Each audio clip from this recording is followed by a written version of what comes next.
الحمد لله رب العالمين، الصلاة والسلام على رسوله الأمين وعلى آله وصحابه الطيبين الطاهرين ومن تبعهم بإحسان إلى يوم الدين. أما بعد، وقال الله تعالى في القرآن الكريم: أعوذ بالله من الشيطان الرجيم، بسم الله الرحمن الرحيم، وما جعلنا لبشر من قبلك الخلد. وقال رسول الله صلى الله عليه وسلم: إنما بعثت لأتمم مكارم الأخلاق. صدق الله وصدق رسول الله صلى الله عليه وسلم. பேரன்பும் பெரும் கருணையும் கொடிமிக்க பேருபகாரி அல்லாஹ்விற்கே கோடான கோடி புகழ். நபிகள் நாயகம் முஹம்மது ரசூலுல்லாஹ் ஸல்லல்லாஹு அலைஹி வஸல்லம் அவர்களின் மீதும், அவர்களை பின்பற்றி வாழ்ந்த சகாபாக்கள், தாபிஈன்கள், தபை தாபிஈன்கள், உலமாக்கள், ஷுஹதாக்கள், சாலிஹீன்கள், இங்கு அமர்ந்திருக்கிற நம் அனைவரின் மீதும் அல்லாஹ்வின் அன்பும் அருளும் என்றென்றும் நிறைவாக உண்டாவதாக.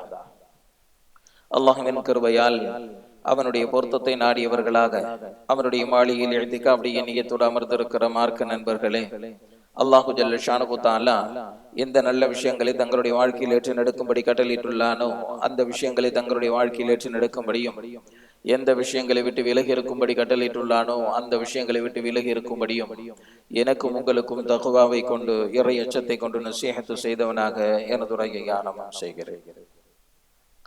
அல்லாஹு ஜல்ல ஷானஹு தஆலா நபி ஸல்லல்லாஹு அலைஹி வஸல்லம் அவர்களை கொண்டு நம்மை சங்கைப்படுத்தி இருக்கிறார்.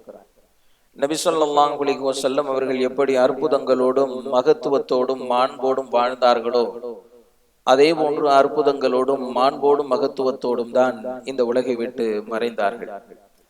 சிறப்பான வாழ்வை பெற்றிருக்கிற பலர் சிறப்பான மரணத்தை பெற்றதில்லை.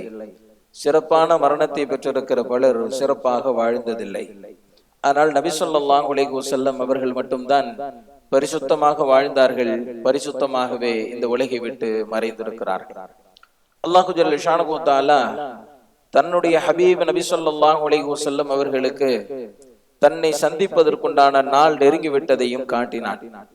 ஹிஜ்ரி 9 ஹஜ்ரத் முஆத் இப்னு ஜபல் ரலியல்லாஹு தஆலா அன்ஹு அவர்களை யமன் தேசத்திற்கு அனுப்புகிற போது நபி ஸல்லல்லாஹு அலைஹி வஸல்லம் அவர்கள் சிறிது அறிவுரை கூறி சொன்னார்கள்: நீர் மீண்டும் மதீனாவிற்கு திரும்புகிற போது என்னுடைய மஸ்ஜிதையும் மக்பராவையும் தான் காண்பாய், என்னை நீர் காண மாட்டாய் என்பதாக சொன்னார்கள். ஹிஜ்ரி 10 ரமலான் மாதம் நபி ஸல்லல்லாஹு அலைஹி வஸல்லம் அவர்கள் தன்னுடைய மகள் ஹஜ்ரத் ஃபாத்திமா ரலியல்லாஹு தஆலா அன்ஹா அவர்களிடத்திலே சொன்னார்கள்: மகளே, ஒவ்வொரு வருடமும் ஹஜ்ரத் ஜிப்ரீல் அலைஹிஸ்ஸலாம் அவர்கள் ஒரு முறைதான் என்னிடத்தில் திருக்குர்ஆனை ஓதி காட்டுவார்கள். இந்த வருடம் மட்டும் 2 முறை குர்ஆனை ஓதி காட்டினார்கள் என்பதாக சொன்னார்கள். அப்போதே ஹஜ்ரத் ஃபாத்திமா ரலியல்லாஹு தஆலா அன்ஹா அவர்கள் நபி ஸல்லல்லாஹு அலைஹி வஸல்லம் அவர்களுக்கு ஏதோ நடக்க போகிறது என்பதை புரிந்து கொண்டார்கள். ஒவ்வொரு ரமலானிலும் 10 நாள் இஅ்திகாஃப் இருக்கக்கூடிய நபி ஸல்லல்லாஹு அலைஹி வஸல்லம் அவர்கள் அந்த ரமலானில் மட்டும் 20 நாட்கள் இஅ்திகாஃப் இருந்தார்கள். நபி ஸல்லல்லாஹு அலைஹி வஸல்லம் அவர்களை சுற்றி சுற்றி வாழ்ந்து கொண்டிருந்த சகாபாக்களுக்கு நபி அவர்கள் திடீரென்று ஒரு நாள் இல்லாது போனால் அவர்களால் இருக்கவே முடியாதல்லவா? எனவே சகாபாக்களை கொஞ்சம் கொஞ்சமாக பக்குவப்படுத்துகிற வேலையை நபி ஸல்லல்லாஹு அலைஹி வஸல்லம் அவர்கள் அப்போதே துவங்கி விட்டார்கள். ஹிஜ்ரி 10 ஹஜ் செய்வதற்காக வேண்டி கிளம்புகிறார்கள். அறிவிப்பு செய்யப்படுகிறது. ஆங்காங்கு இருந்தவர்கள் எல்லாம் நபி அவர்களோடு சேர்ந்து கொள்கிறார்கள். மதீனாவிலிருந்து மக்கா வருகிற வழியில் அல்லாஹ்விடத்தில் அனுமதி கேட்கிறார்கள், தன்னுடைய தாயின் கபருக்கு சென்று ஜியாரத்து செய்ய வேண்டும் என்பதாக. அல்லாஹும் அனுமதி அளித்தான். நபி ஸல்லல்லாஹு அலைஹி வஸல்லம் அவர்கள் ஹஜ்ஜுக்கு வருகிற வழியில் தன்னுடைய தாயின் கபருக்கு முன்னால் அமர்ந்து சிறு குழந்தை அழுவது போன்று அழுதார்கள். பகா வ அப்கா ஹவுலஹு, தானும் அழுதார்கள், சுற்றி இருந்தவர்களையும் அழ வைத்து விட்டார்கள். அப்படி ஒரு ஜியாரத்தை செய்து முடித்த நிலையில் தான் மக்காவிற்குள் வந்தார்கள். ஹஜ்ஜிக்கு இடையே அவ்வப்போது சொல்லிக் கொண்டே இருந்தார்கள்: ஹுது மனாசிககும் லஅல்லி லா அல்காகும் பஅத ஆமி ஹாதா. இந்த ஹஜ்ஜினுடைய கிரிகைகளை என்னிடத்தில் கவனத்தோடு கற்றுக்கொள்ளுங்கள், ஏனென்றால் அடுத்த வருடம் நான் உங்களை சந்திக்க மாட்டேன் என்பதாக சொல்லிக் கொண்டே வந்தார்கள். நபி ஸல்லல்லாஹு அலைஹி வஸல்லம் அவர்கள் அரஃபா மைதானத்தில் இருக்கிறார்கள். லட்சக்கணக்கான சகாபாக்களுக்கு முன்னால் கேட்கிறார்கள்: உங்களுக்கு சொல்ல வேண்டியவைகளை நான் சொல்லிவிட்டேனா? உங்களுக்கு எத்தி வைக்க வேண்டியவைகளை நான் எத்தி வைத்து விட்டேனா என்பதாக கேட்டார்.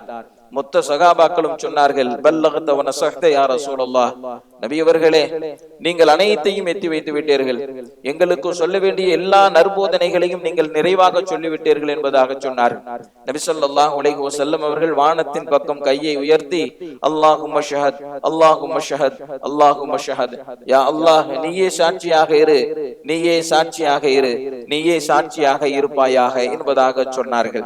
அல்லாஹு ஜல்ல ஷானஹு தஆலா ஒரு வசனத்தை இறக்கினான், அல் யௌம அக்மல்து லகும் தீனகும் வ அத்மம்து அலைக்கும் நிஅமதி வ ரதீது லகுமுல் இஸ்லாம தீனா, இன்றைய தினம் உங்களுடைய மார்க்கத்தை நான் சம்பூர்ணப்படுத்தி விட்டேன், என்னுடைய அருளை உங்களுக்கு பூர்த்தியாக்கி விட்டேன், இந்த இஸ்லாத்தை நான் பொருந்தி கொண்டேன் என்பதாக. எல்லோரும் ஒரு சுப செய்தியாக இந்த வசனத்தை பார்த்த நேரத்தில் ஹஜ்ரத் உமர் ரலியல்லாஹு தஆலா அன்ஹு அவர்கள் மட்டும் தேம்பி தேம்பி அழுதார்கள். தோழர்கள் கேட்டார்கள், உமரே, சுப செய்தியை அல்லாஹ் சொல்லி இருக்க நீர் மட்டும் ஏன் அழ வேண்டும் என்று கேட்டபோது ஹஜ்ரத் உமர் ரலியல்லாஹு தஆலா அன்ஹு அவர்கள் சொன்னார்கள், நபி ஸல்லல்லாஹு அலைஹி வஸல்லம் அவர்கள் வந்த வேளை முடிந்து விட்டது, எனவே நீண்ட நாள் நம்மோடு அவர்கள் இருக்க மாட்டார்கள் என்று சொல்லி அழுத போது மற்ற தோழர்களும் சேர்ந்து அழுதார்கள். ஹஜ்ஜை முடித்துவிட்டு திரும்புகிறார்கள். திரும்பியதற்கு பிறகு முஹர்ரம், சஃபர் 2 மாதம். இந்த 2 மாதத்தில் அவ்வப்போது சகாபாக்களிடத்திலே குறிப்பால் தான் விடைபெற போகிறேன் என்பதை சொல்லிக் கொண்டுதான் இருந்தார்கள். அபூ முவைஹிபா நபி ஸல்லல்லாஹு அலைஹி வஸல்லம் அவர்களினுடைய அடிமையாக இருந்தவர். அவரை எழுப்பி நபி ஸல்லல்லாஹு அலைஹி வஸல்லம் அவர்கள் சொன்னார்கள், என்னோடு வாரும், ஜன்னத்துல் பகீ கபருஸ்தானிற்கு சென்று அங்குள்ளவர்களுக்காக வேண்டி துஆ செய்துவிட்டு வருவோம் என்பதாக அழைத்துக் கொண்டு சென்றார்கள். அப்போது அபூ முவைஹிபா அவர்களிடத்திலே நபி அவர்கள் சொன்னார்கள், எனக்கு அல்லாஹ் 2 வாய்ப்பை அளித்து அதில் ஒன்றை தேர்வு செய்யுமாறு சொன்னான். இந்த உலகத்தின் கசானாவினுடைய சாவிகளை தருகிறேன், நீங்கள் நிரந்தரமாக உலகத்தில் வாழலாம், அது தேவையா? அல்லது உம்முடைய ரப்பை சந்தித்து சுவர்க்கத்தில் புகழலாம், அது தேவையா என்பதாக கேட்டான் என்பதாக சொன்னபோது அபூ முவைஹிபா அவர்கள் சொன்னார்கள், யா ரசூலல்லாஹ், நீங்கள் முதலாவது வாய்ப்பையே தேர்வு செய்து கொள்ளுங்கள். காரணம், நாங்கள் இருக்கிற வரை உங்களை காணுகிற பாக்கியம் எங்களுக்கு கிடைக்கும், எங்களுக்கு பின்னால் உள்ளவர்களும் உங்களை காணக்கூடிய வாய்ப்பை பெறுவார்கள், எனவே அதை நீங்கள் தேர்வு செய்து கொள்ளுங்கள் என்று சொன்னபோது நபி ஸல்லல்லாஹு அலைஹி வஸல்லம் அவர்கள் சொன்னார்கள், இக்தர்து ரப்பி வல் ஜன்னah, இல்லை, நான் என்னுடைய ரப்பையும் சுவர்க்கத்தையும் தேர்வு செய்து விட்டேன் என்பதாக சொன்னார்கள். பிறகு நீண்ட நேரம் ஜன்னத்துல் பகீயில் அமர்ந்து அந்த மக்களிடத்திலே பேசினார்கள். அப்படி பேசுகிற வார்த்தையில் ஒன்றுதான், மிக விரைவில் உம்மை நாம் சந்திப்போம் என்பதாக சொன்னார்கள். அபூ முவைஹிபா ரலியல்லாஹு தஆலா அன்ஹு அவங்க சொல்றாங்க, அடுத்த நாள் காலை விடிந்தது, ஒரு ஜனாசா தொழுகையில் நபி ஸல்லல்லாஹு அலைஹி வஸல்லம் அவர்கள் கலந்து கொண்டு வீடு திரும்புகிற போது கடுமையான தலைவலியால் பாதிக்கப்பட்டார்கள் என்பதாக. அதுதான் நபி ஸல்லல்லாஹு அலைஹி வஸல்லம் அவர்களுடைய சக்கராத்து வரை கொண்டு சென்றது. கடுமையான தலைவலியில் தன்னுடைய மனைவி ஹஜ்ரத் ஆயிஷா ரலியல்லாஹு தஆலா அன்ஹா அவர்களினுடைய வீட்டிற்குள் வருகிறார்கள். அதே நேரம் ஹஜ்ரத் ஆயிஷா ரலியல்லாஹு தஆலா அன்ஹா அவர்களுக்கும் கடுமையான தலைவலி. நபி அவர்கள் உள்ளே வந்தவுடன் ஹஜ்ரத் ஆயிஷா ரலியல்லாஹு தஆலா அன்ஹா அவர்கள் சொன்னார்கள், வாரஸா, கடுமையாக தலைவலிக்கிறது என்பதாக சொன்னார்கள். நபி அவர்கள் சொன்னார்கள், சத்தியமாக அதை நான் அல்லவா சொல்ல வேண்டும் என்பதாக சொன்னார்கள். பிறகு நபி ஸல்லல்லாஹு அலைஹி வஸல்லம் அவர்களுக்கு கடுமையான காய்ச்சல் ஏற்பட்டது.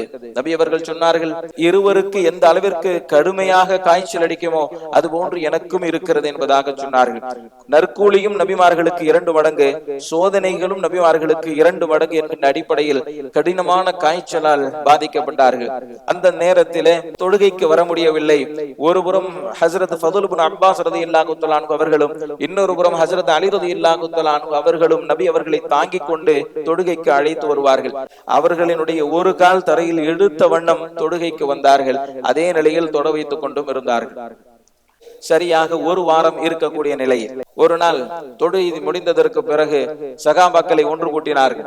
அப்போது நபி ஸல்லல்லாஹு அலைஹி வஸல்லம் அவர்கள் தன்னுடைய தோழர்களை பார்த்து சொன்னார்கள், என்னுடைய தோழர்களாகிய முஹாஜிரீன்களை எந்த வகையிலும் நீங்கள் குறை கூற வேண்டாம், அவர்கள் குறித்து நல்லதை தவிர வேறு எதையும் நீங்கள் பேச வேண்டாம்.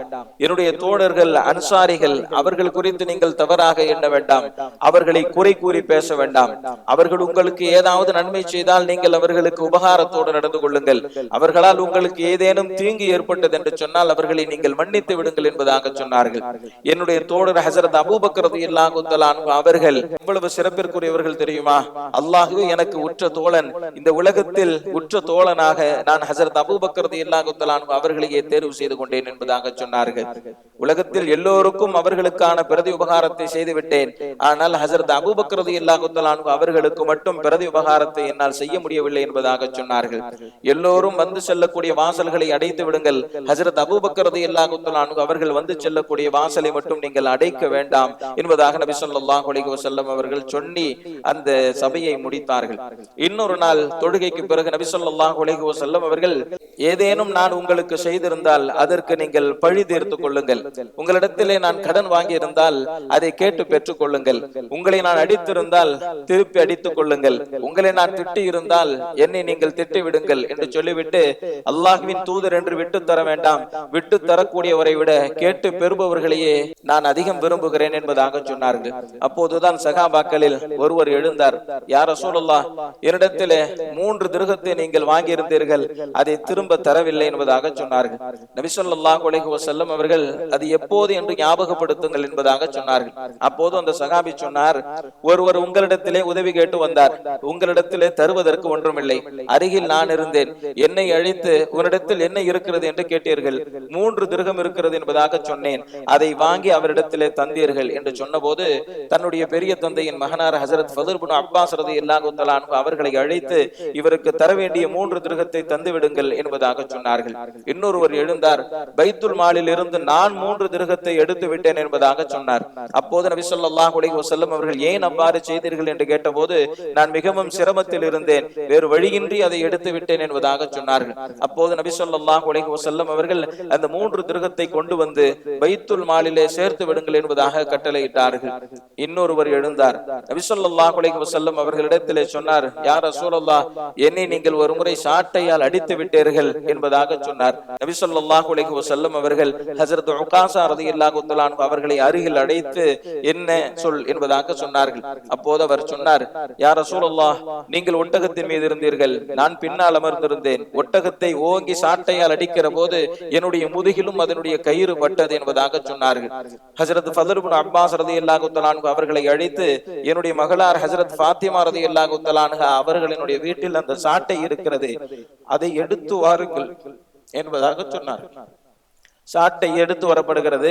நபி ஸல்லல்லாஹு அலைஹி வஸல்லம் அவர்கள் ஹஜ்ரத் உகாஸா ரலியல்லாஹு தஆலா அன்ஹு அவர்களினுடைய கரத்திலே தந்து பழி தீர்த்துக் கொள்ளுமாறு சொன்னார்கள். ஹஜ்ரத் உகாஸா ரலியல்லாஹு தஆலா அன்ஹு அவர்கள் நெஞ்சுரத்தோடு சொன்னார்கள், யா ரசூலல்லாஹ், என்னை நீங்கள் அடிக்கிற போது என் மேனியில் சட்டை இல்லை என்பதாக சொன்னார்கள். நபி ஸல்லல்லாஹு அலைஹி வஸல்லம் அவர்கள் தன்னுடைய புனித மேனியை, தன்னுடைய சட்டையை கழட்டி காட்டினார்கள். ஹஜ்ரத் உகாஸா ரலியல்லாஹு தஆலா அன்ஹு அவர்கள் அப்படியே கட்டி அணைத்து அவர்களின் நுபுவத்து முத்திரையில் முத்தமிட்டார்கள்.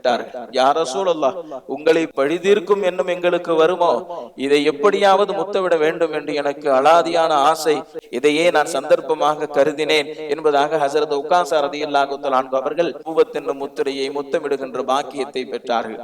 இப்படியே இந்த சபை முடிந்தது. இன்னொரு நாள் நபி ஸல்லல்லாஹு அலைஹி வஸல்லம் அவர்கள் சகாபாக்களை அழைத்தார்கள், அவர்களுக்கு உபதேசம் செய்தார்கள். உபதேசம் செய்கிற போது சொன்னார்கள், தன்னுடைய நபிமார்களினுடைய அடக்க ஸ்தலத்தை வணக்க ஸ்தலமாக மாற்றிக்கொண்ட வேதக்காரர்களின் மீது சாபம் உண்டாகட்டும் என்பதாக சொன்னார்கள். தன்னுடைய அடக்க ஸ்தலத்தையும் வணக்க ஸ்தலமாக மாற்றிவிடக் கூடாது என்கின்ற எண்ணத்தில் நபி ஸல்லல்லாஹு அலைஹி வஸல்லம் அவர்கள் அப்படி சொன்னார்கள். இன்னும் சொன்னார்கள், அல்லாஹ்வின் மீது நல்லெண்ணம் கொள்ளுங்கள், அல்லாஹ்வின் மீது நல்லெண்ணம் கொள்ளாமல் இருந்து விட வேண்டாம் என்பதாக உபதேசம் செய்தார்கள். மேலும் சொன்னார்கள், மௌஇதுக்கும் அல் ஹவுல், நாம் ஹவுலிலே சந்திப்போம் என்பதாக சொன்னார்கள். சகாபாக்கள் அதிர்ச்சி அடைந்தார்கள்.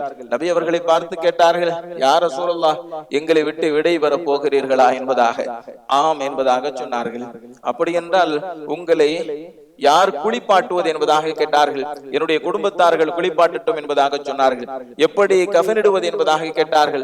நான் அணிந்திருந்த ஆடையிலேயே கஃன் செய்து விடுங்கள் என்பதாக சொன்னார்கள். எப்படி தொழ வைப்பது என்பதாக கேட்டார்கள். நபி ஸல்லல்லாஹு அலைஹி வஸல்லம் அவர்கள் சொன்னார்கள், கஃனிட்டதற்கு பிறகு கபருக்கு அருகில் என்னுடைய ஜனாசாவை வைத்துவிட்டு நீங்கள் எல்லாம் அகன்று விடுங்கள். முதலில் ஹஜ்ரத் ஜிப்ரீல் அலைஹிஸ்ஸலாம் அவர்களும் ஹஜ்ரத் மீகாயில் அலைஹிஸ்ஸலாம் அவர்களும் தொழுவார்கள். அடுத்து ஹஜ்ரத் இஸ்ராஃபில் அலைஹிஸ்ஸலாம் அவர்களும் மலக்குல் மௌத்தும் தொழுவார்கள். தொழுவார்கள். அதற்கு பிறகு மலக்குமார்களுடைய பட்டாளம் தொழுது முடித்ததற்கு பிறகு என்னுடைய குடும்பத்தார்களில் உள்ள ஆண்கள் முதலில் தொழட்டும், என்னுடைய குடும்பத்தார்களில் பெண்கள் அடுத்து தொழட்டும், அதற்கு பிறகு உங்களில் ஆண்கள் தொழட்டும், அதற்கு பிறகு உங்களில் பெண்கள் தொழட்டும், அதற்கு பிறகு என்னை அடக்கம் செய்யலாம் என்பதாக நபி ஸல்லல்லாஹு அலைஹி வஸல்லம் அவர்கள் சொன்னார். பிறகு வியாழக்கிழமை மக்ரிபு தொழுகை சூரத்துல் முர்சலாத் என்னும் நீண்ட சூறாவை நபி ஸல்லல்லாஹு அலைஹி வஸல்லம் அவர்கள் தொழுகையில் தொட வைத்தார்கள். அதற்கு பிறகு இஷாவுடைய தொழுகை நீண்ட நேரமாக சகாபாக்கள் நபி ஸல்லல்லாஹு அலைஹி வஸல்லம் அவர்களை எதிர்பார்த்து கொண்டிருக்கிறார்கள். நபி ஸல்லல்லாஹு அலைஹி வஸல்லம் அவர்கள் தன்னுடைய வீட்டு திரையை விலக்கி பார்க்கிறார்கள். சகாபாக்களினுடைய கூட்டம் பார்த்து கேட்டார்கள், தொழுது விட்டீர்களா என்பதாக. சகாபாக்கள் சொன்னார்கள், உங்களுக்காக வேண்டி எதிர்பார்த்து காத்திருக்கிறோம் என்பதாக. அப்போது நபி ஸல்லல்லாஹு அலைஹி வஸல்லம் அவர்கள் ஹஜ்ரத் அபூபக்கர் ரலியல்லாஹு தஆலா அன்ஹு அவர்களை தொழ வைக்குமாறு சொல்லுங்கள் என்பதாக வீட்டில் இருந்தே சொன்னார்கள். ஹஜ்ரத் ஆயிஷா ரலியல்லாஹு தஆலா அன்ஹா அவர்கள் கேட்டார்கள், யா ரசூலுல்லாஹ், உங்களுடைய இடத்தில் நிற்கக்கூடிய தைரியத்தை என்னுடைய தந்தை பெறமாட்டார். காரணம், அவர் மென்மையான உள்ளம் படைத்தவர். எனவே ஹஜ்ரத் உமர் ரலியல்லாஹு தஆலா அன்ஹு அவர்களை தொழ வைக்குமாறு சொல்லுங்கள் என்பதாக சொன்னார்கள். வேண்டாம், என்னுடைய தோழர் ஹஜ்ரத் அபூபக்கர் ரலியல்லாஹு தஆலா அன்ஹு அவர்களையே தொழ வைக்குமாறு சொல்லுங்கள் என்பதாக சொன்னார்கள். ஹஜ்ரத் அபூபக்கர் ரலியல்லாஹு தஆலா அன்ஹு அவர்கள் நபி ஸல்லல்லாஹு அலைஹி வஸல்லம் அவர்கள் நின்ற இடத்தில் நிற்கும் பாக்கியத்தை பெற்று தொழ வைக்க ஆரம்பித்தார்கள். அது முதல் சரியாக 17 வக்த் நபி ஸல்லல்லாஹு அலைஹி வஸல்லம் அவர்கள் ஜீவிதமாக இருந்த நேரத்தில் தொழ வைத்த பெருமை ஹஜ்ரத் அபூபக்கர் ரலியல்லாஹு தஆலா அன்ஹு அவர்களுக்கு உண்டு. இது வியாழன் இரவு, வெள்ளி, சனி, ஞாயிறு 3 நாட்கள். இந்த 3 நாட்களில் ஒரு நாள் லுகர் தொழுகைக்கு நபி ஸல்லல்லாஹு அலைஹி வஸல்லம் அவர்கள் வந்தார்கள். வருகிற போது ஹஜ்ரத் அபூபக்கர் ரலியல்லாஹு தஆலா அன்ஹு அவர்கள் தொழ வைத்துக் கொண்டிருந்தார்கள். நபி அவர்கள் வருவதை கண்டு அப்படியே பின்னால் சென்றார்கள். நபி ஸல்லல்லாஹு அலைஹி வஸல்லம் அவர்கள் தொடருங்கள் என்று சொல்லியும் கூட அவர்கள் பின்னால் வந்து நின்றார்கள். நபி ஸல்லல்லாஹு அலைஹி வஸல்லம் அவர்கள் இமாமாக தொடர்ந்தார்கள். ஒரே தொழுகை, 2 இமாம். நபி அவர்களால் நின்று தொழ வைக்க முடியவில்லை, அமர்ந்து கொண்டு தொழ வைத்தார்கள். சப்தமாக சொல்ல முடியவில்லை. நபி அவர்கள் தக்பீர் சொல்ல ஹஜ்ரத் அபூபக்கர் ரலியல்லாஹு தஆலா அன்ஹு அவர்கள் அந்த தக்பீரை வேகமாக எடுத்து சொன்னார்கள். இப்படியே அந்த நேர தொழுகை முடிந்தது. இந்த 3 நாட்களில் தன்னுடைய மனைவிமார்களை நபி ஸல்லல்லாஹு அலைஹி வஸல்லம் அவர்கள் ஆளு விட்டு தூது அனுப்பினார்கள். மனைவிமார்கள் வந்தார்கள், அவர்களிடத்திலே பேசினார்கள். தன்னுடைய மகள் ஹஜ்ரத் ஃபாத்திமா ரலியல்லாஹு தஆலா அன்ஹா அவர்களை அழைத்தார்கள். ஹஜ்ரத் ஃபாத்திமா ரலியல்லாஹு தஆலா அன்ஹா அவர்கள் வந்து நபி அவர்களின் நிலை கண்டு வா கர்பா, கைசேதமே, கவலையே, துக்கமே என்பதாக சொன்னார்கள். அருகில் அழைத்து சொன்னார்கள், இதோடு உன் தந்தையினுடைய சிரமம் முடிந்து விட்டது என்பதாக சொல்லிவிட்டு அருகில் அழைத்து சில வார்த்தைகளை சொன்னார்கள். ஹஜ்ரத் ஃபாத்திமா ரலியல்லாஹு தஆலா அன்ஹா அவர்கள் அழுதார்கள். மீண்டும் அழைத்து சில வார்த்தைகளை சொன்னார்கள். ஹஜ்ரத் ஃபாத்திமா ரலியல்லாஹு தஆலா அன்ஹா அவர்கள் சிரித்தார்கள். தன்னுடைய பேர குழந்தைகளை அருகில் அழைத்து அவர்களினுடைய நெத்தியிலே முத்தமிட்டார்கள். இது போன்று 3 நாட்கள் கழிகிறது. திங்கள் கிழமை ரபியுல் அவ்வல் பிறை 12 சுபுகு தொழுகையின் நேரம். சகாபாக்கள் எல்லாம் மஸ்ஜிதில் அமர்ந்திருக்கிற நேரம். நபி ஸல்லல்லாஹு அலைஹி வஸல்லம் அவர்கள் தன்னுடைய வீட்டு திரையை விலக்கி பார்க்கிறார்கள். தோழர்களும் நபி அவர்களை பார்க்கிறார்கள். நபி அவர்களும் தன்னுடைய தோழர்களை பார்க்கிறார்கள். நபி அவர்களுடைய முகம் பிரகாசமாக இருந்தது. சகாபாக்கள் எண்ணிக்கொண்டார்கள், நபி ஸல்லல்லாஹு அலைஹி வஸல்லம் அவர்களுக்கு முழுமையான நிவாரணம் கிடைத்து விட்டது, எனவே அவர்கள் மீண்டு வந்து விடுவார்கள் என்கின்ற பார்வையில் சகாபாக்கள் பார்த்தார்கள். நபி ஸல்லல்லாஹு அலைஹி வஸல்லம் அவர்கள் தொழ வருவார்களோ என்று எதிர்பார்த்தார்கள். ஆனால் சிறிது நேரம் திரையை விலக்கி பார்த்து கொண்டிருந்த நபி ஸல்லல்லாஹு அலைஹி வஸல்லம் அவர்கள் அந்த திரையிலிருந்து கையை எடுத்துக்கொண்டார்கள். அது மூடிவிட்டது. அதுதான் நபி ஸல்லல்லாஹு அலைஹி வஸல்லம் அவர்கள் சகாபாக்களை பார்த்ததும் சகாபாக்கள் நபி ஸல்லல்லாஹு அலைஹி வஸல்லம் அவர்களை பார்த்ததுமான கடைசி பார்வையாக அமைந்தது. நபி ஸல்லல்லாஹு அலைஹி வஸல்லம் அவர்களுடைய மனைவிமார்களும் நபி அவர்களுக்கு குணமாகி விட்டார்கள் என்று எண்ணி அவரவர்களும் அவரவர்களின் வீட்டிற்கு சென்று விட்டார்கள். ஹஜ்ரத் ஆயிஷா ரலியல்லாஹு தஆலா அன்ஹா அவர்கள் நபி ஸல்லல்லாஹு அலைஹி வஸல்லம் அவர்கள் இருவர் மட்டும் வீட்டில் இருக்கிற நிலை. முற்பகல் நேரம். லா இலாஹ இல்லல்லாஹ் இன்னலில் மௌத்தி சக்கராத்துன், லா இலாஹ இல்லல்லாஹ் இன்னலில் மௌத்தி சக்கராத்துன், லா இலாஹ இல்லல்லாஹ் இன்னலில் மௌத்தி சக்கராத்துன் என்பதாக நபி ஸல்லல்லாஹு அலைஹி வஸல்லம் அவர்கள் 3 முறை சொன்னார்கள். அந்த நபி ஸல்லல்லாஹு அலைஹி வஸல்லம் அவர்களினுடைய ரூஹை கைப்பற்றுகிற நேரத்தில் ஹஜ்ரத் ஜிப்ரீல் அலைஹிஸ்ஸலாம் அவர்கள் முன் தோன்றினார்கள். நபி ஸல்லல்லாஹு அலைஹி வஸல்லம் அவர்களிடத்திலே அனுமதி கோரினார்கள். யா ரசூலல்லாஹ், வெளியே மலக்குல் மௌத் காத்திருக்கிறார்கள், உங்களுடைய அனுமதிக்காக வேண்டி நீங்கள் இசைந்தால் உள்ளே வருவார்கள் என்று சொன்னபோது நபி ஸல்லல்லாஹு அலைஹி வஸல்லம் அவர்கள் சொன்னார்கள், அல்லாஹ் உங்களுக்கு என்ன கட்டளையிட்டிருக்கிறார் இருக்கிறானோ அதை செய்யுங்கள் என்று சொல்லிவிட்டு சொன்னார்கள், கியாமத்து வரை வரக்கூடிய மக்களுக்கு என்னுடைய ஸலவாத்தை எத்தி வையுங்கள் என்பதாக நபி ஸல்லல்லாஹு அலைஹி வஸல்லம் அவர்கள் சொல்லுவார்கள். எனவே தான் அறிஞர்கள் சொல்லுவார்கள், நாம் இப்போது நபி ஸல்லல்லாஹு அலைஹி வஸல்லம் அவர்களின் மீது நாம் சொல்லுகின்ற ஸலவாத் இருக்கிறது, அவர்கள் நமக்கு சொன்ன ஸலாத்தினுடைய பதில் சலாம் தான் என்பதாக சொல்வார்கள். என்று சொன்னால் நபி ஸல்லல்லாஹு அலைஹி வஸல்லம் அவர்களின் மீது அதிகம் அதிகம் ஸலவாத் சொல்லுகின்ற பாக்கியத்தையும் நாம் இழந்து விடக் கூடாது என்பதை எச்சரிக்கையோடு புரிந்து கொள்ள வேண்டும். அல்லாஹும்ம அஇன்னி அலா சக்கராத்தில் மௌத், யா அல்லாஹ் இந்த சக்கராத்துடைய வேதனையை நீ இலகுவாக்குவாயாக என்பதாக நபி ஸல்லல்லாஹு அலைஹி வஸல்லம் அவர்களும் துஆ செய்தார்கள். இப்படிப்பட்ட நேரத்தில் தான் ஹஜ்ரத் ஆயிஷா ரலியல்லாஹு தஆலா அன்ஹா அவர்களுடைய சகோதரர் அப்துர் ரஹ்மான் உள்ளே வருகிறார். அவருடைய சட்டை பாக்கெட்டில் மிஸ்வாக் இருக்கிறது. நபி ஸல்லல்லாஹு அலைஹி வஸல்லம் அவர்கள் அந்த மிஸ்வாக்கை பார்க்கிறார்கள். அதை பயன்படுத்த நாடுகிறார்களோ என்று எண்ணி ஹஜ்ரத் ஆயிஷா ரலியல்லாஹு தஆலா அன்ஹா அவர்கள் நபி ஸல்லல்லாஹு அலைஹி வஸல்லம் அவர்களை தன்னுடைய மடியில் கிடத்தி அந்த மிஸ்வாக்கை தன்னுடைய வாயால் அதை நன்கு மென்று மிருதுவாக்கி இலகுவாக்கி நபி ஸல்லல்லாஹு அலைஹி வஸல்லம் அவர்களுக்கு மிஸ்வாக் செய்து விட்டார்கள்.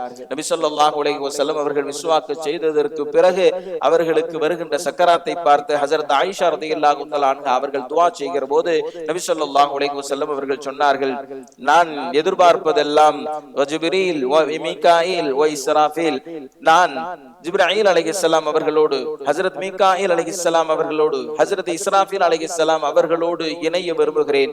மஅல்லதீன அன்அம்து அலைஹிம் மினன் நபிய்யீன வஸ்ஸித்தீகீன வஷ்ஷுஹதாஇ வஸ்ஸாலிஹீன், இந்த உயர்ந்த மக்களோடு நான் இணைய விரும்புகிறேன். அல்லாஹும்ம ஃபிர்லி வர்ஹம்னி வ அல்ஹிக்னி பிர்ரஃபீகில் அலா, யா அல்லாஹ் என்னை மன்னித்து விடு, என் மீது கருணை காட்டு, என்னை இந்த உயர்ந்த மக்களோடு இணைத்து விடு என்பதாக நபி ஸல்லல்லாஹு அலைஹி வஸல்லம் அவர்கள் துஆ செய்தார்கள். அந்த வார்த்தையே அவர்களுடைய கடைசி வார்த்தையாக அமைந்தது. ஹஜ்ரத் ஆயிஷா ரலியல்லாஹு தஆலா அன்ஹா அவர்கள் சொன்னார்கள், இந்த கடுமையான இந்த நிலையிலும் அல்லாஹ் எனக்கு 3 பாக்கியத்தை தந்தான். நபி ஸல்லல்லாஹு அலைஹி வஸல்லம் அவர்கள் மறைகிற போது என் வீட்டில் இருந்தார்கள், இரண்டாவது என் மடியில் இருந்தார்கள், மூன்றாவது அவர்களின் உடலில் கடைசியாக சென்றது என்னுடைய உமிழ் நீர். கடுமையான இந்த நேரம் நபி ஸல்லல்லாஹு அலைஹி வஸல்லம் அவர்களினுடைய இந்த மறைவை எப்படி சொல்வது என்று தெரியவில்லை. ஹஜ்ரத் அஸ்மா ரலியல்லாஹு தஆலா அன்ஹா அவர்கள் தான் நபி ஸல்லல்லாஹு அலைஹி வஸல்லம் அவர்களினுடைய மறைவை உறுதிப்படுத்தினார்கள். எப்படி தெரியுமா? நபி ஸல்லல்லாஹு அலைஹி வஸல்லம் அவர்களின் முதுகில் ஜொலித்துக் கொண்டிருந்த அந்த நபுவத்து முத்திரை நபி அவர்களுடைய ரூஹ் பிரிந்ததற்கு பிறகு மறைந்து விட்டது.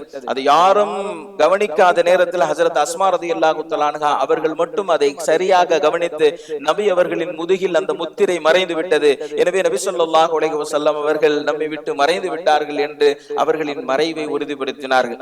அலா இன்ன முஹம்மதன் கத் மாத் என்பதாக அறிவிப்பு செய்யப்படுகிறது.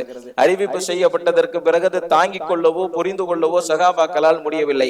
ஹஜ்ரத் உமர் ரலியல்லாஹு தஆலா அன்ஹு அவர்கள் மதி இழந்து நிற்கிறார்கள். ஹஜ்ரத் உஸ்மான் ரலியல்லாஹு தஆலா அன்ஹு அவர்கள் பேச முடியாத ஊமையாகி விட்டார்கள். ஹஜ்ரத் அலி ரலியல்லாஹு தஆலா அன்ஹு அவர்கள் நகர முடியாத மூர்ச்சியாகி விட்டார்கள். ஹஜ்ரத் அபூபக்கர் ரலியல்லாஹு தஆலா அன்ஹு அவர்களுக்கும் ஹஜ்ரத் அப்பாஸ் ரலியல்லாஹு தஆலா அன்ஹு அவர்களுக்கும் மட்டும் அல்லாஹ் ஜல்ல ஷானுஹு தஆலா ஒரு தைரியத்தை தந்தான். எனவே ஹஜ்ரத் அபூபக்கர் ரலியல்லாஹு தஆலா அன்ஹு அவர்கள் வந்தார்கள். நபி ஸல்லல்லாஹு அலைஹி வஸல்லம் அவர்கள் மூடப்பட்ட நிலையில் வைக்கப்படுகிறார்கள். அப்போது அருகில் வந்து முகத்தை திறந்து அவர்களின் நெற்றியிலே முத்தமிட்டு சொன்னார்கள், இன்னக மையத்துன் வ இன்னகும் மையத்துன் வமா ஜஅல்னா லிபஷரின் மின் கப்லிகல் குல்த் என்கின்ற திருக்குர்ஆனின் வசனத்தை ஓதினார்கள். அவர்களும் மரணித்து விட்டார்கள், நீரும் மறையத்தான் போகிறீர். இதற்கு முன்பு யாருக்கும் ஜீவித்திருக்கக்கூடிய ஒரு தீர்மானத்தை அல்லாஹ் விதிக்கவில்லை என்பதாக திருக்குர்ஆனின் வசனத்தை ஓதினார்கள். திபுத ஹய்யன் வ திபுத மையதன், நீர் பரிசுத்தமாக வாழ்ந்தீர், பரிசுத்தமாகவே மறைந்து விட்டீர் என்பதாக ஹஜ்ரத் அபூபக்கர் ரலியல்லாஹு தஆலா அன்ஹு அவர்கள் சொல்லி அவர்களின் நெற்றியிலே முத்தமிட்டு மக்களினுடைய நிலை கண்டு அனைவரையும் ஒன்று கூடுமாறு சொன்னார்கள். எல்லோரும் மஸ்ஜித் நபவியில் ஒன்று கூடினார்கள். மக்களை பார்த்து சொன்னார்கள், மைய அபுது முஹம்மதன் ஃபஇன்ன முஹம்மதன் கத் மாத் மைய அபுதுல்லாஹ் ஃபஇன்னஹு ஹய்யுன் லா யமூத். யார் முஹம்மது நபி ஸல்லல்லாஹு அலைஹி வஸல்லம் அவர்களை வணங்கினார்களோ இதோ முஹம்மது நபி ஸல்லல்லாஹு அலைஹி வஸல்லம் அவர்கள் மறைந்து விட்டார்கள். யார் அல்லாஹ்வை வணங்கினார்களோ அவன் நித்திய ஜீவனாக இருக்கிறான், அவன் ஒருபோதும் மறைய மாட்டான் என்பதாக சொன்னார்கள். மா முஹம்மதுன் இல்லா ரசூல் கத் خلت من قبله الرسل افإما تقتل انقلبتم على عقابكم ومن ينقلب على عقبيه فلن يضر الله شيئا. நபி ஸல்லல்லாஹு அலைஹி வஸல்லம் அவர்கள் அல்லாஹ்வின் தூதரே என்று வேறு இல்லை. அவர்களுக்கு முன்பு பல நபிமார்கள் இப்படி மறைந்திருக்கிறார்கள். அவர்களுடைய நபி மறைந்து விட்டாலோ அல்லது கொல்லப்பட்டு விட்டாலோ நீர் உங்களுடைய பழைய மார்க்கத்திற்கு நீங்கள் சென்று விடுவீர்களா? அப்படி நீங்கள் பழைய மார்க்கத்திற்கு சென்று விட்டால் அது அல்லாஹ்விற்கு எந்த வகையிலும் தீங்கு இழைக்கப் போவதில்லை என்பதாக ஒரு தைரியமான ஒரு உரை ஒன்று நிகழ்த்தினார்கள். ஹஜ்ரத் அபூபக்கர் ரலியல்லாஹு அல்லாஹு தஆலா அவர்களுடைய இந்த உரை மிகப்பெரிய தெளிவை தந்தது. ஹஜ்ரத் உமர் ரலியல்லாஹு தஆலா அவர்கள் சொன்னார்கள், இந்த வசனம் இப்போதுதான் இறங்கியதோ என்று நான் எண்ணும் அளவிற்கு இந்த வசனம் இப்போதுதான் என் சிந்தனைக்கு வருகிறது என்பதாக சொன்னார்கள். அதுவரை யாராவது நபி அவர்கள் மறைந்து விட்டார்கள் என்று சொன்னால் தலையை கொய்து விடுவேன் என்று சொன்னவர்கள் அபூபக்கர் ரலியல்லாஹு தஆலா அன்ஹு அவர்களுடைய இந்த உரைக்கு பின்னால் நபி ஸல்லல்லாஹு அலைஹி வஸல்லம் காண்பதற்கு ஹஜ்ரத் உமர் ரலியல்லாஹு தஆலா அன்ஹு அவர்கள் உள்ளே வருகிறார்கள். நபி ஸல்லல்லாஹு அலைஹி வஸல்லம் அவர்களுக்கு முன்னால் நின்று கொண்டு பேசுகிறார்கள். யா ரசூலல்லாஹ், நான் அந்த நாளை நினைத்து பார்க்கிறேன். ஒரு நாள் வெள்ளிக்கிழமை மெம்பரின் மீது நின்றீர்கள். ஒரு குழந்தை அழுவது போன்று ஒரு குரல் கேட்டுக்கொண்டே இருந்தது. எங்கிருந்து அழும் குரல் கேட்கிறது என்று எங்களுக்கு தெரியவில்லை. மெம்பரின் மீது இருந்த நீங்கள் கீழே இறங்கி வந்து அருகே ஓரத்தில் வைக்கப்பட்டிருந்த ஒரு மரக்கட்டையின் மீது கையை வைத்தீர்கள். அந்த மரக்கட்டையினுடைய அழுகுரல் நின்று விட்டது. அப்போதுதான் நாங்கள் எண்ணிக்கொண்டோம் அதுவரை அழுது கொண்டிருந்தது அந்த மரக்கட்டை என்பதாக. அப்போதுதான் அந்த மரக்கட்டை சொன்னது, யா ரசூலல்லாஹ், என் மீது சாய்ந்து கொண்டு நீங்கள் உரை நிகழ்த்தி கொண்டிருந்தீர்கள். எனவே அதை கொண்டு நான் புலங்காகிதம் அடைந்து கொண்டிருந்தேன். இப்போது தனியாக ஒரு மெம்பர் செய்துவிட்டு அதன் மீது ஏறிக்கொண்டு என்னை தள்ளி வைத்து விட்டீர்களே, இதை எப்படி நான் தாங்குவேன் என்று அந்த மரக்கட்டை சொன்னது. அதுக்கு சில ஆறுதல் வார்த்தைகளை சொல்லி நீங்கள் தஃபனிட்டீர்கள். ஒரு மரக்கட்டை அதன் மீது சாய்ந்து கொண்டிருந்த உங்களை பிரிய முடியாமல் அந்த மரக்கட்டையை அழுகிற போது நாங்கள் எப்படி வாழ போகிறோம் என்பதாக ஹஜ்ரத் உமர் ரலியல்லாஹு தஆலா அன்ஹு அவர்கள் சொன்னார்கள். இப்படி மதீனாவை இருண்டு போனது. ஹஜ்ரத் அனஸ் ரலியல்லாஹு தஆலா அன்ஹு அவர்கள் சொன்னார்கள், நபி ஸல்லல்லாஹு அலைஹி வஸல்லம் அவர்கள் மதீனாவிற்குள் காலடி எடுத்து வைக்கிற போது எப்படி மதீனாவே மெளிர்ந்ததோ, நபி ஸல்லல்லாஹு அலைஹி வஸல்லம் அவர்கள் மறைந்த போது மதீனாவை இருண்டு போனது என்பதாக சொன்னார்கள்.